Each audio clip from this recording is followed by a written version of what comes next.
Dr. Elena Rodriguez stepped off the transport shuttle and looked around the massive docking bay of Harmony Point. The space station was bigger than any city she had ever seen on Earth. Lights twinkled everywhere like stars, and beings from dozens of different worlds moved through the corridors. Some walked on two legs like humans, others floated in the air, and a few rolled along on what looked like wheels. Elena had studied pictures of alien species for months, but seeing them in person was still amazing. She pulled her small bag closer and followed the signs toward the Galactic Medical Academy. Her footsteps echoed on the metal floor as she walked through halls that were 3 times taller than any building back home. The walls were made of some kind of crystal that glowed softly, giving everything a blue-green light. Elena had never felt so small or so far from home. A tall, thin being approached her near the academy entrance. It looked like it was made of light itself, with skin that seemed to shimmer and glow. Elena recognized it as a luminary from her studies. The being spoke in perfect English, though its voice sounded like music. "You must be the human doctor," the luminary said, looking down at Elena with large, silver eyes. "I am Administrator Velanash. We have been expecting you." Elena smiled and extended her hand for a handshake, but Velanash stepped back slightly. She quickly lowered her hand, remembering that not all species use physical contact as greeting. "Thank you for having me," Elena said.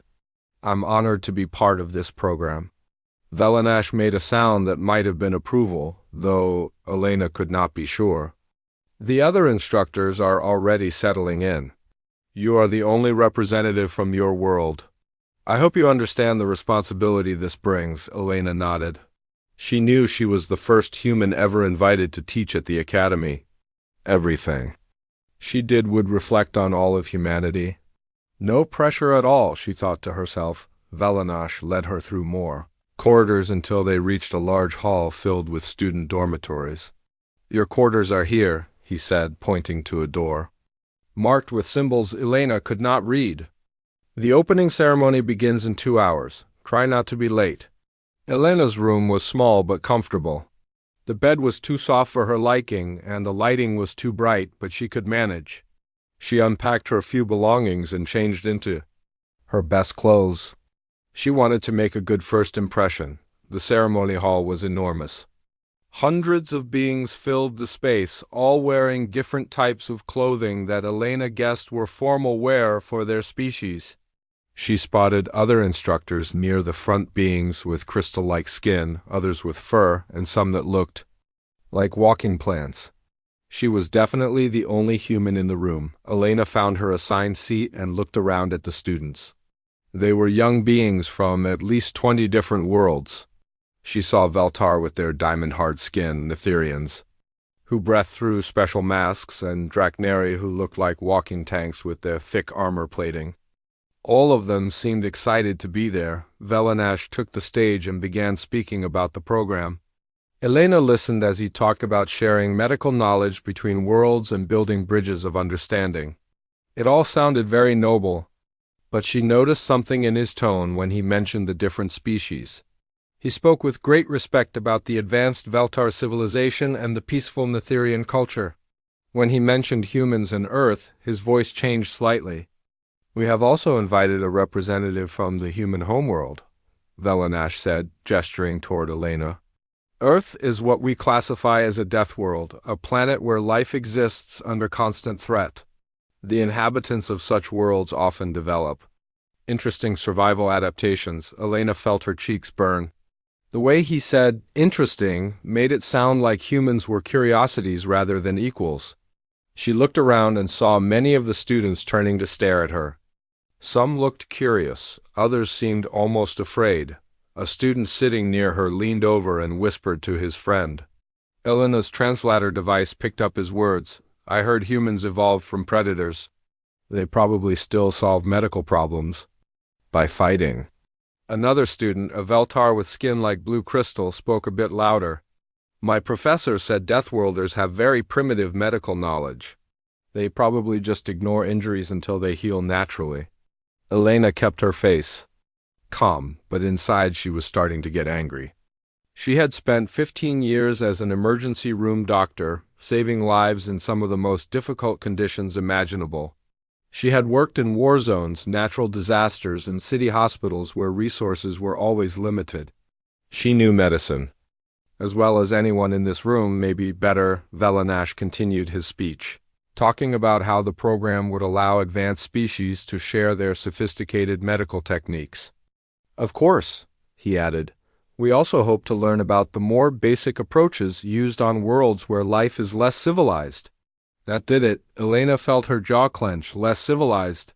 She thought about all the times she had saved lives with nothing but her hands and whatever tools she could find. She thought about combat medics who had kept soldiers alive under enemy fire, about doctors who had performed surgery by flashlight during power outages, about paramedics who had pulled people from burning buildings while treating their injuries. After the ceremony, Elena mingled with the other instructors and students. Everyone was polite, but she could feel their condescension. They spoke to her the way adults speak to children, using simple words and explaining basic concepts she already knew. A group of students approached her during the reception. The blue-skinned Veltar student introduced herself as Zixara. We are very curious about human medicine, Zixara said with what Elena thought was supposed to be a friendly smile. We understand that your species has had to make do without proper medical technology. It must be very difficult. We manage, Elena replied carefully. A large Draknari student named Korth stepped forward. His armor clinked as he moved. I have read that humans actually touch injured beings with their hands. Is this true? Do you not have healing chambers? We use our hands for examination and treatment. Yes, Elena said. And no, we don't have healing chambers like yours. The students exchanged glances that Elena interpreted as pity mixed with disgust. How primitive, whispered an Etherian student, named Quinn through his breathing mask. Elena smiled politely, but she was already planning her first lesson. These students thought humans were primitive? They thought Earth medicine was basic? She would show them exactly what Deathworld medicine could do. They wanted to see human medical techniques. She would give them a demonstration they would never forget. As she walked back to her quarters that night, Elena felt more determined than ever. She had come here to learn and to teach, but now she had another goal. She was going to prove that human medicine wasn't primitive at all. It was something much more valuable than that. It was effective. Elena stood in front of her first class the next morning, looking at 30 alien students who seemed more curious than respectful. The medical training room was filled with the most advanced equipment she had ever seen. Healing chambers lined the walls, each one capable of regenerating entire limbs. Diagnostic machines hummed quietly, able to detect diseases at the molecular level. Treatment pods could cure most ailments in minutes rather than days. Good morning, Elena said, activating her translator device. Today we will cover what humans call trauma medicine. Zixara raised one crystalline hand. Professor Rodriguez, do you mean emergency biological repair? We studied this last semester. We simply place injured beings in a regeneration field and wait for cellular reconstruction. Elena nodded. That's one approach. Today I want to show you what we do when those machines aren't available. The students looked confused. Korth's heavy armor clanked as he shifted in his seat. Why would healing technology not be available? He asked. All civilized worlds have proper medical facilities. Sometimes civilized worlds have power failures, Elena replied. Sometimes people get hurt in places where there are no hospitals. Sometimes the machines break down. She gestured around the room. What would you do if all of this stopped working right now? The students exchanged worried glances. Quinn adjusted his breathing mask nervously. We would call for emergency transport to another facility, he said. And if there was no transport available? The room fell silent. Elena could see that the concept of being without their advanced technology genuinely frightened them. Let me show you some human techniques, Elena said. She walked over to a training dummy that looked roughly humanoid. This patient has been in an accident. They are bleeding heavily from a wound in their arm. There are no healing chambers. What do you do? A Veltar student raised her hand. Wait for proper medical equipment to arrive? Elena shook her head. This patient will be dead in 10 minutes if we wait. In human medicine, we have something called the golden hour. The first hour after serious injury is the most important. Every second counts. She pressed her hands firmly against the dummy's arm, right over where the wound would be. First, we apply direct pressure to stop the bleeding. We press hard, right? On the injury, Zixara made a disgusted sound. You touch the wound with your bare hands? That seems very unsanitary. We clean our hands first when possible, Elena said. But stopping blood loss is more important than perfect cleanliness. A patient can survive an infection. They can't survive bleeding to death. She demonstrated how to apply pressure, how to elevate the injured limb, and how to wrap wounds with cloth. The alien students watched with growing horror as Elena showed them how to make bandages from torn clothing and improvise tourniquets from belts. You use random fabric as medical supplies? Quinn asked in disbelief. Clean fabric works fine for emergency bandages, Elena explained. Humans learned to use whatever materials were available. A clean shirt can save a life just as well as an expensive medical wrap. Korth leaned forward, his massive frame making the chair creak. But what about precision? Our healing chambers target damaged cells exactly. How can crude wrapping achieve the same results? Elena smiled. It doesn't achieve the same results. It achieves different results. Your healing chambers are excellent for long-term recovery. Human field medicine is designed to keep people alive until they can reach advanced treatment. She moved to another dummy and began demonstrating CPR. This patient's heart has stopped. No pulse, no breathing. What do? Place them in a cardiac regeneration chamber, several students said at once. No chambers available, Elena said. She placed her hands on the dummy's chest and began pushing hard and fast. 30 compressions, 2 breaths, repeat. We manually pump their heart and fill their lungs with air. The students watched in shock as Elena pressed down on the dummy's chest with her full body weight. To them, it looked like she was attacking an injured person. You are assaulting the patient, Zixara cried out. How does violence help a medical emergency? Elena paused in her compressions. This isn't violence. This is keeping blood flowing. To their brain. When the heart stops, we become the heart. When they can't breathe, we breathe for them. She continued the demonstration, counting out loud. The rhythmic pressing and breathing looked brutal to beings who were used to gentle, automated healing. Your methods seem very painful, observed an Etherian student. Broken ribs heal, Elena said simply. Dead patients don't.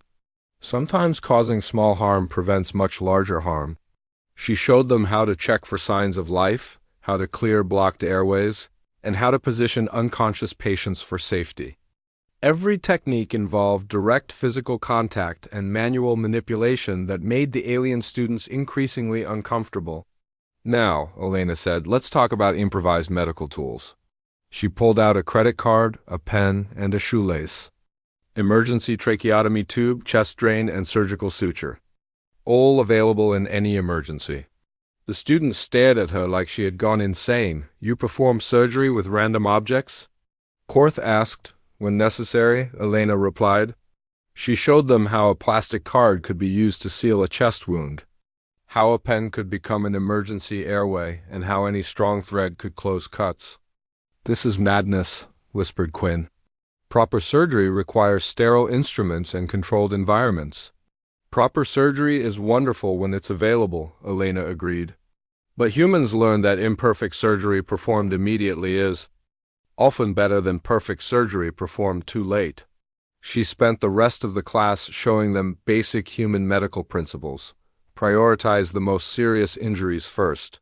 Control bleeding before anything else. Keep the airway open. Maintain circulation. Prevent shock. Every technique was simple, fast, and designed to work with minimal equipment. The students took notes, but Elena could see the skepticism in their faces. They thought human medicine was crude and barbaric. They couldn't understand how pushing on someone's chest could be as effective as their sophisticated machines. Professor, Zixara said as class ended, These techniques seem very primitive compared to proper medical care. Are humans not capable of more advanced healing? Elena felt her patience wearing thin, but she kept her voice level. These techniques have saved millions of lives on Earth. They work in conditions where your advanced technology would be useless. But surely, Korth added, civilized beings should focus on preventing such primitive conditions rather than adapting to them. Elena looked around the room at their condescending faces. They still didn't understand. They saw human medicine as a crude backup plan rather than a sophisticated system designed for the real world. Class dismissed, she said. For homework, I want you to research human medical survival rates in emergency situations. Compare them to galactic averages for similar injuries. As the students filed out, Elena heard them talking among themselves. Did you see how she attacked that training dummy? Humans really are violent creatures. I can't believe they call that medicine. Elena sighed and began packing up her materials. She had expected some resistance, but this level of dismissal was frustrating. These students came from worlds where everything was safe and controlled. They had never faced real emergencies where technology failed, and lives hung in the balance. She thought about her years in the emergency room on Earth. Power outages, equipment failures, mass casualty events where resources ran out. She had seen doctors perform miracles with nothing but their hands and their knowledge. She had watched paramedics save lives in burning buildings, on battlefields, and in the middle of natural disasters. Tomorrow she would try a different approach. Maybe if she could show them the science behind human techniques, they would start to understand. The alien students thought they were learning about primitive medicine, but Elena knew better. They were about to discover that sometimes the most advanced solution was the one that worked when everything else failed. Elena was reviewing lesson plans in her quarters when the station's alarm system began blaring. Red lights flashed in the corridors, and an automated voice announced a station-wide emergency. She grabbed her medical bag and ran toward the academy. Her training taking over before her mind had fully processed what was happening. The corridors were chaos. Students and faculty were evacuating according to emergency protocols, but Elena could see that something had gone seriously wrong. Smoke was pouring from the medical wing, and she could hear the sound of metal groaning under stress. She reached the academy's main hall, just as a support beam came crashing down from the ceiling. The massive piece of metal struck a group of students who had been helping with the evacuation. Elena didn't hesitate. She sprinted toward the injured, shouting for everyone else to stay back. 3 students were trapped under the beam. Elena could see immediately that one was unconscious, another was crying out in pain, and the third was ominously quiet. She activated her emergency communicator. This is Dr. Rodriguez. I need emergency medical teams to the Academy main hall immediately. The response crackled back through static. All medical systems are offline. Primary power failure in the medical wing. Emergency teams cannot respond. Elena felt her stomach drop. No power meant no healing chambers, no diagnostic equipment, no regeneration fields. The alien medical staff would be helpless without their technology. She looked around at the growing crowd of students and faculty. Zixara was there, her crystal skin pale with shock. Korth stood nearby, his armor making him look strong, but his eyes showing confusion. Quinn was adjusting his breathing mask nervously, clearly unsure what to do. I need help, Elena called out. Everyone with medical training, come here now. Several alien instructors approached, but they seemed lost. One of them, a tall Veltar professor, spoke first. Dr. Rodriguez, we should wait for the emergency systems to come back online. Moving injured students without proper equipment could cause more harm. Elena was already kneeling beside the unconscious student, a young Veltar named Lyrics. She checked for a pulse and found it weak and rapid. Signs of internal bleeding and possible head injury. There's no time to wait, Elena said firmly. Lyrics is in shock. She'd be dead in minutes if we don't act. She turned to the crowd of students. Zixara, I need you to help me. Korth, you're strong enough to lift this beam safely. Quinn, your species has excellent eyesight in low light. I need you to be my eyes. The students looked terrified. But Professor, Zixara stammered, we don't know how to help without proper equipment. Yes, you do, Elena said, already beginning her examination of lyrics. Remember yesterday's lesson? We're going to use human emergency medicine. She began her triage assessment, checking each injured student quickly. Lyrics had internal injuries and was unconscious. A Drachnary student named Vox had a broken arm and cuts from the metal debris. The third student, a Netherian called Pip, was conscious but had been struck in the chest. Zixara, I need you to apply direct pressure to Vox's arm wound, just like I showed you yesterday. Use your scarf as a bandage. But I don't know how. Yes, you do. Press hard right on the bleeding. Don't be gentle. Elena was working on lyrics, checking her airway and breathing. The Veltar's pulse was getting weaker. She needed to stop the internal bleeding, but without surgery there was only one option. Korth, I need you to help me position lyrics. We're going to elevate her legs to increase blood flow to her vital organs. The massive Drachnary student moved carefully, lifting Lyrics's legs while Elena supported her head and neck. Around them, more students had gathered, watching in fascination and horror as Elena worked without any of the technology they considered essential. Pip, the Netherian student, was having trouble breathing. Elena suspected a pneumothorax, air trapped in his chest cavity, probably from a broken rib. In a human hospital, this would require immediate surgery. Here, she would have to improvise. Quinn, I need you to find me a hollow tube about the size of your finger. Anything will work. A pen, a piece of pipe, anything hollow. Quinn searched frantically and found a decorative pen from one of the evacuated offices. Elena quickly sterilized it with alcohol from her medical kit. What are you doing? Asked Professor Velanash, who had appeared during the crisis. His glowing form seemed dimmer than usual, probably due to stress. Pip has air trapped in his chest, Elena explained, preparing to make a small incision. I need to let it out or his lung will collapse completely. The alien faculty gasped as Elena made a quick, precise cut and inserted the improvised tube. There was a hissing sound as trapped air escaped, and Pip immediately began breathing easier. You just performed surgery with a writing implement, Velanash said in amazement. It's not surgery, Elena replied, monitoring Pip's breathing. It's emergency decompression, different technique, same result. More injured beings were being brought to their impromptu triage area. The power failure had caused accidents throughout the station.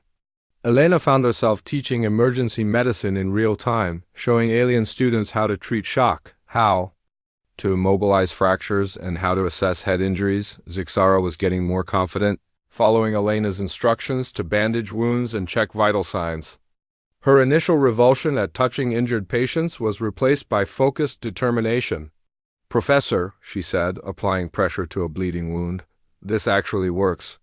The bleeding is stopping. Korth had become Elena's heavy lifting specialist, carefully moving injured students and debris. His strength, combined with surprising gentleness, made him invaluable for patient transport.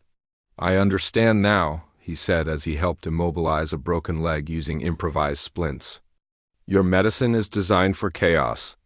Our medicine assumes everything will be perfect. Elena was treating a student with a head injury when she noticed something important. The alien medical staff had finally arrived, but they were standing around, looking helpless. Without their advanced equipment, they couldn't function. Dr. Velshun, Elena called to the senior medical officer, I need your team to help with triage. We have more patients than I can handle alone. The alien doctor approached nervously. Dr. Rodriguez, we are not trained in these primitive methods. We don't know how to treat patients without proper facilities. Elena felt a flash of anger, but she controlled it. People were hurt, and this wasn't the time for professional pride. Then let my students teach you, she said. Zixara, show Dr. Velshun how to check for signs of shock. Korth, demonstrate proper patient positioning for spinal injuries. The alien students, who had been learning human medicine for only one day, began teaching their own medical professors. Elena watched with pride as they explained pressure points, demonstrated wound care, and showed how to use everyday objects as medical tools. The crisis lasted 3 hours. By the time power was restored and the healing chambers came back online, Elena and their students had treated over 20 injured beings. They had saved lives using nothing but basic human medical techniques and improvised equipment. As the professional medical teams took over with their advanced technology, Elena sat down heavily, exhausted but satisfied. Around her, alien students and faculty were talking excitedly about what they had witnessed. "I can't believe we actually helped people," Zixara said, looking at her hands with wonder. "I thought I would just make things worse." "You saved lives today," Elena told her. "All of you did. You learned that medicine isn't about having the best equipment. It's about knowing what to do when the equipment fails." Velanash approached Elena as she was cleaning up. The administrator's glowing form seemed brighter than before, and his voice carried a new tone of respect. "Dr. Rodriguez," he said formally, "I owe you an apology. Today I saw that human medicine is not primitive at all. It is remarkably sophisticated."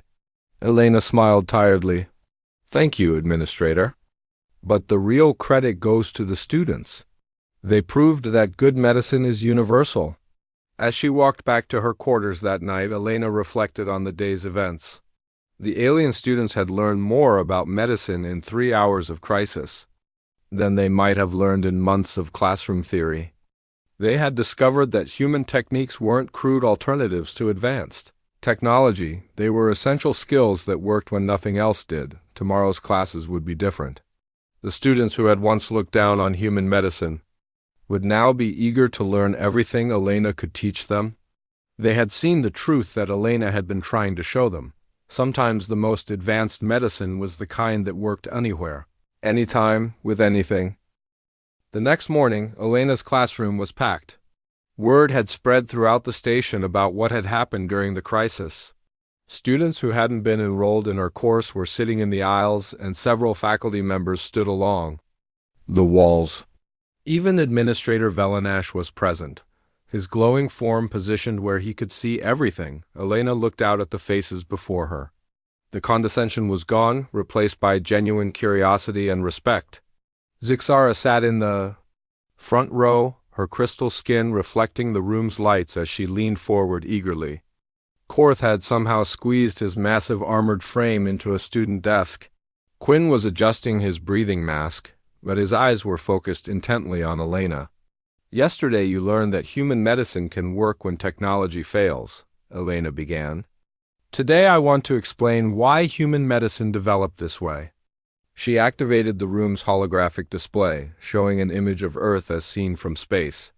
The planet looked blue and beautiful, but Elena knew the students were seeing it differently now. "This is what you call a death world," she said. "But I want you to understand what that really means. It doesn't mean humans are violent or primitive. It means we evolved in a place where everything was trying to kill us." The display shifted to show various Earth environments: hurricanes, earthquakes, volcanic eruptions, massive storms. The alien students watched with growing understanding. "Natural disasters happen regularly on Earth," Elena continued. "Earthquakes can destroy hospitals in minutes. Floods can cut off entire cities from medical help. Storms can knock out power for weeks. Humans learned medicine in a world where perfect conditions rarely existed." Zixara raised her hand. "Professor, on my homeworld, our healing centers are built deep underground in stable locations. They have multiple backup power systems. We never lose medical capabilities." "That's excellent planning," Elena said. "But what if a disaster was so large that even those precautions failed? What if you had to treat someone 100 miles from the nearest healing center?" The question hung in the air. Elena could see the students trying to imagine such scenarios.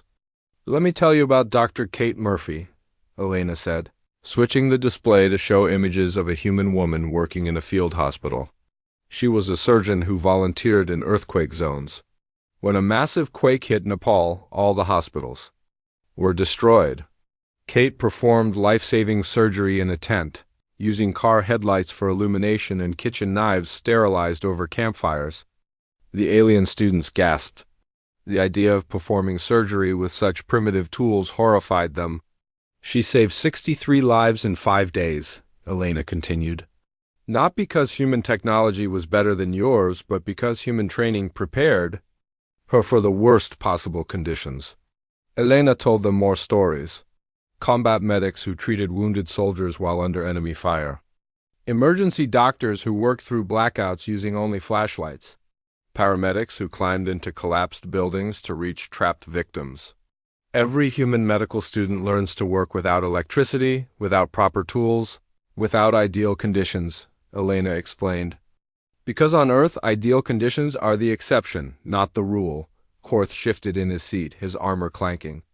Professor, this explains much about yesterday. When our equipment failed, our medical staff was helpless.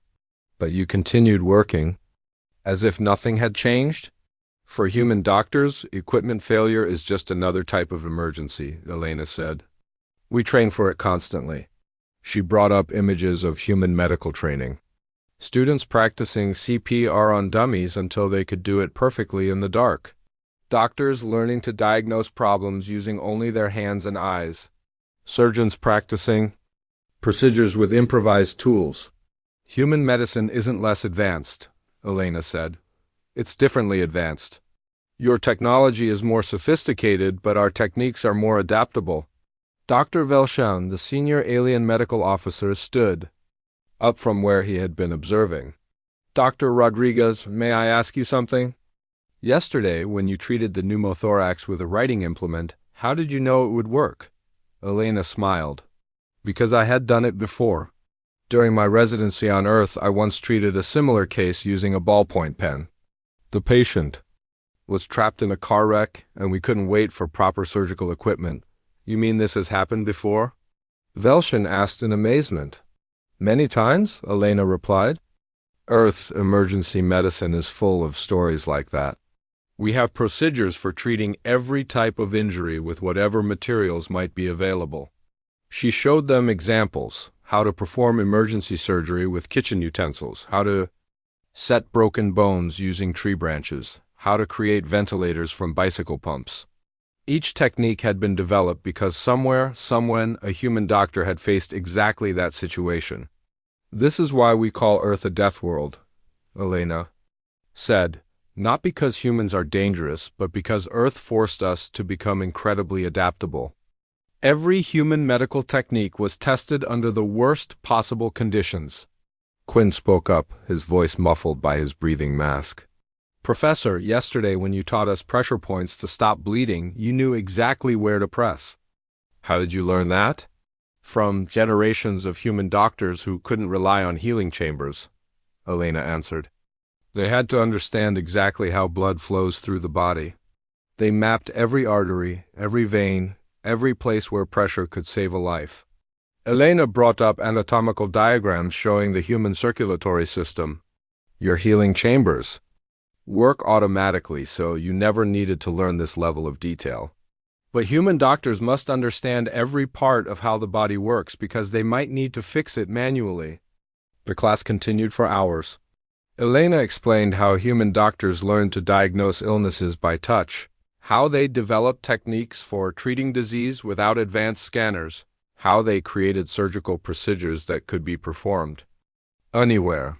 Each human medical technique represents hundreds of years of trial and error, she said. Every procedure was refined by doctors who had no choice but to make it work with limited resources. Zixara was taking notes frantically. Professor, this means human medicine is actually a very sophisticated system. You develop techniques that work under any conditions. Exactly, Elena said. Your medical technology is wonderful when it's available. But human medicine works whether you're in the most advanced hospital or trapped in a cave? Elena told them about the philosophy behind human medicine. The idea that any doctor should be able to treat any patient anywhere with whatever tools were available. The principle that saving a life was more important than following perfect procedures. Human doctors train for what we call the worst-case scenario, she explained. If you can perform surgery by flashlight, then surgery in a proper operating room becomes easy. If you can diagnose illness with your hands, then having scanning equipment makes you incredibly effective. Administrator Velanash approached the front of the classroom. Dr. Rodriguez, I must confess something.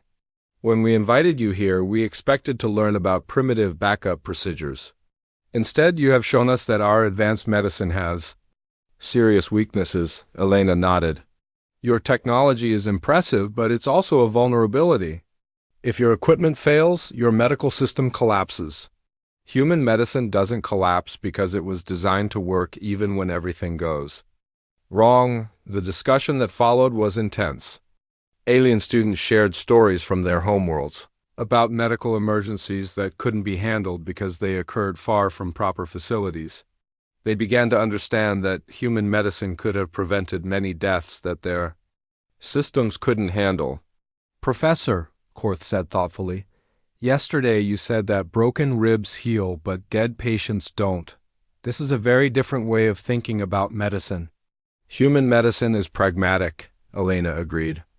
We focus on saving lives first, perfect healing second. Sometimes causing small harm prevents much larger harm. Elena explained the concept of triage, how human doctors learn to make difficult decisions about who to treat first when resources were limited. She showed them how human combat medics could treat dozens of wounded soldiers using only what they could carry in a backpack. Your healing chambers are excellent for one patient at a time, she said. But what happens when you have 50 injured people and only 3 chambers?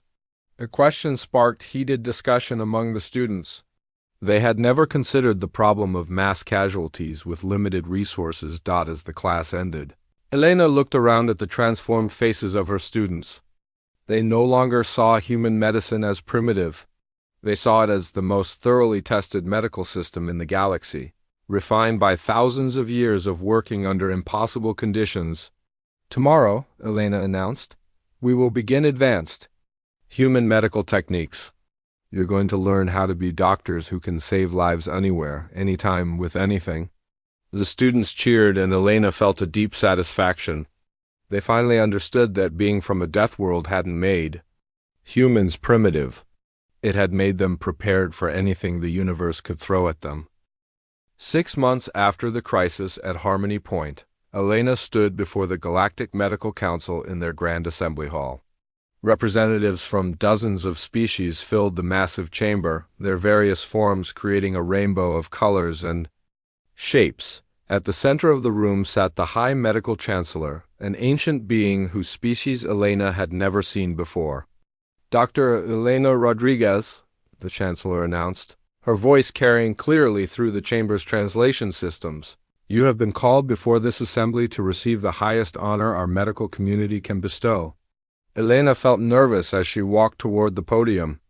Behind her in the gallery sat her students from Harmony Point. Zixara had become so skilled at emergency medicine that she now taught other Veltar students. Korth had returned to his homeworld to establish the first Draknari emergency response team. Quinn was writing a book about adaptive medical techniques for Netherian doctors. The Golden Caduceus Award has never before been given to a being from a death world, the Chancellor continued. Today we change that tradition because we have learned that sometimes the greatest medical advances come from the most challenging circumstances. The ceremony was impressive, but Elena's mind wandered to the changes that had happened since that first crisis. The Galactic Medical Academy had completely restructured its curriculum. Human emergency medicine was now a required course for all students. The techniques Elena had demonstrated were being taught on hundreds of worlds. More importantly, the Academy had established something called the Deathworld Residency Program. Young alien doctors now came to Earth to train in human hospitals, learning to practice medicine under the difficult conditions that had shaped human medical science. Elena remembered the first group of alien residents who had arrived at her old hospital in Chicago. They had been terrified by the chaos of a human emergency room, but within weeks they had adapted. Now they were some of the most skilled emergency doctors in the galaxy. After receiving her award, Elena was approached by Administrator Velanash. The luminary's glowing form seemed brighter than ever, and his attitude toward Elena had completely transformed. Dr. Rodriguez, he said with genuine warmth, I wanted to personally thank you for what you have taught us. my own species has established emergency medical protocols based on your techniques. Last month, those protocols saved lives when a solar storm knocked out power across our entire star system. Elena smiled. I'm glad the training proved useful. Useful is an understatement. Velanash replied, your methods have revolutionized galactic medicine. We no longer see technology and manual techniques as competing approaches. We understand that they complement each other. Dr. Velshan joined their conversation, carrying a datapad filled with statistics. Elena, you should see these numbers. Medical survival rates have improved by 30% across the galaxy since your techniques were implemented. Emergency response times in remote areas have been cut in half. The data was impressive, but Elena was more interested in the stories behind the numbers. She had received messages from doctors across the galaxy telling her about lives saved using human techniques. A Veltar surgeon who had performed emergency heart surgery during an earthquake using kitchen knives and camping equipment. A Draknari medic who had treated a mining accident using nothing but first aid supplies and determination. The most remarkable change, Velshan continued, is in how we think about medical education. We used to focus on teaching students to use our most advanced equipment. Now we start by teaching them to use their hands and their minds. Elena nodded. That had always been the foundation of human medicine. Technology was wonderful, but it was only as good as the person using it. A doctor who understood the fundamental principles could adapt to any situation. Zixara approached the group, her crystal skin gleaming with excitement. Professor Rodriguez, I have news from my homeworld. The Veltar Medical Council has approved the construction of training facilities designed to simulate emergency conditions. We're going to teach our doctors how to work without perfect equipment. That's excellent news, Elena replied. She was proud of how far Zixara had come. The student who had once been horrified by the idea of touching patients was now one of the most innovative emergency physicians in the galaxy. Korth's massive form appeared behind Zixara, his armor polished to a mirror shine for the ceremony. Professor, the Draknari High Command wants to invite you to establish a combat medical training program on our homeworld. They were very impressed by the human concept of battlefield medicine. Elena had expected this request. Military medicine was one area where human techniques had obvious advantages. The idea of treating wounded soldiers while under fire was something that resonated with warrior species like the Draknari. I would be honored to help, Elena said. But I think Korth would be better suited to lead that program. He understands both human techniques and Draknari culture. Korth's eyes widened behind his helmet's visor. You would trust me to teach human medicine? You already are teaching it, Elena pointed out. The emergency response team you established on your homeworld has trained over 1,000 medics in the past 6 months. As the celebration continued around them, Elena reflected on how much had changed. The aliens who had once dismissed human medicine as primitive now competed eagerly to learn it. Universities across the galaxy had established exchange programs with Earth medical schools. Human doctors were in demand throughout known space, not because their technology was superior, but because their adaptability was unmatched. Quinn approached their group, his breathing mask newly modified with human-designed emergency features. Professor, I wanted to show you something, he said, pulling out a small device. This is an emergency medical scanner based on human diagnostic techniques. It can function for months on a single power cell and provides accurate readings using principles your doctors developed. Elena examined the device with interest. It was a perfect example of how human and alien approaches could work together. The scanner used advanced alien technology but was designed according to human principles of simplicity and reliability.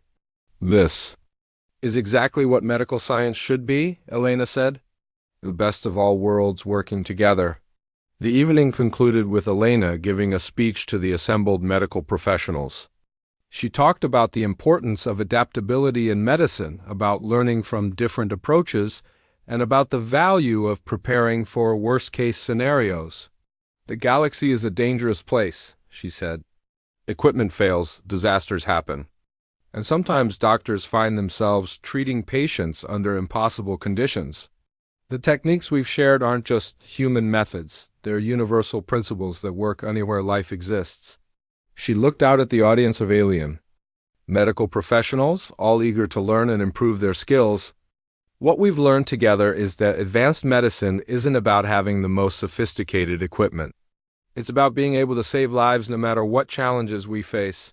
As Elena left the stage, she was surrounded by doctors from dozens of species, all wanting to discuss techniques, share experiences, and learn more about adaptive medicine. The conversations continued long into the night, with beings who had never met before bonding over their shared commitment to saving lives. Later, as Elena prepared to return to Earth, she received a final message from the Galactic Medical Council. They were establishing a new research institute dedicated to studying medical techniques that could function under extreme conditions. They wanted to name it the Rodriguez Institute for Adaptive Medicine. Elena smiled as she read the message. The institute would be located on a station orbiting a volatile star system, where power fluctuations and radiation storms would constantly challenge the medical staff. It was the perfect environment for developing techniques that could work anywhere. The shuttle ride back to Earth gave Elena time to think about her journey. She had come to Harmony Point expecting to learn about alien medicine and share some human techniques. Instead, she had started a revolution in galactic medical thinking. The aliens hadn't just learned human methods, they had discovered the philosophy behind them. As Earth grew larger in the shuttle's viewport, Elena felt satisfied with what had been accomplished. Human medicine was no longer seen as a primitive backup system. It was recognized as a sophisticated approach that had been tested under the most challenging conditions imaginable. The message Elena had tried to convey from her first day at the Academy had finally been understood. Being from a death world hadn't made humans less advanced in medicine. It had made them more prepared for the realities of practicing medicine in an unpredictable universe. Elena looked forward to returning to her work on Earth, knowing that human medical knowledge was now spreading throughout the galaxy. Somewhere out there, alien doctors were learning to save lives with their hands, their knowledge, and whatever tools they could find. They were discovering what human doctors had always known, that the most advanced medicine was the kind that worked when everything else failed. The galaxy had learned that Deathworld medicine wasn't about being primitive. It was about being ready for anything.